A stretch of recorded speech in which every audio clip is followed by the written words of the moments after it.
Welcome, curious minds, to another deep dive. Today we're tackling a figure that's, well, truly eye-popping. The Congressional Budget Office, the CBO, estimates that tariffs could reduce the U.S. deficit by an astounding $4 trillion over the next 10 years.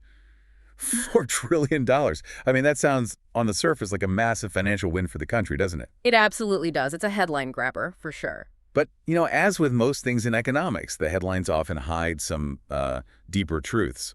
So we're going to pull back the curtain on this projection and really dive into the broader impact of tariffs. And to do that, we've got some interesting perspectives. Exactly. We'll be looking at insights from an economics professor at the University of Michigan, Justin Wolfers, and hearing directly from a small business owner, Jeremy Land. He's the CEO of Fontana Forni USA, a company that imports those really high-end pizza ovens from Italy. Right. So we get the academic view and the real-world business view. That's the plan. Our mission today is to unpack this whole complex financial landscape, try to clarify who actually pays for these tariffs, and understand what this means for you, the American consumer, and also for businesses trying to navigate these policies. Going beyond just the big numbers. Way beyond.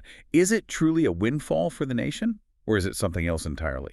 Okay, let's unpack this, because $4 trillion, that figure certainly makes you sit up and pay attention. It's definitely a number that captures attention, yeah. And you're right to highlight the CBO's projection, that potential $4 trillion cut in the federal deficit over 10 years. That works out to about, what, $400 billion annually? Huge numbers. Huge. And this is exactly the kind of figure President Trump has previously called a financial windfall for the country. No, okay, but Professor Wolfers, our economist, he immediately pushes back on that term. He does. Very clearly. He reframes it right away, stating quite plainly, it's not a windfall, it's a tax. Okay, explain that distinction. Why is that so important? Well, it's fundamental, really.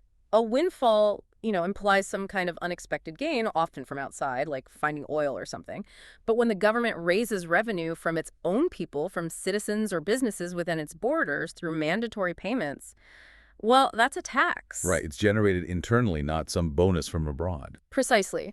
So while the CBO's math might add up to $4 trillion on paper, understanding its actual economic nature as a tax is crucial from the get-go. That's a really critical clarification. A tax, not a windfall. Got it. But then Professor Wolfers throws, another layer of skepticism on the CBO's projection itself. It assumes these specific tariff rates will last all the way through 2035. He says there's no chance of that. Why? Why so certain? Well, it comes down to how tariffs work and how businesses react. The CBO makes robust projections, sure, but they're based on current policy remaining static. Wolfer's point is that tariffs are designed to change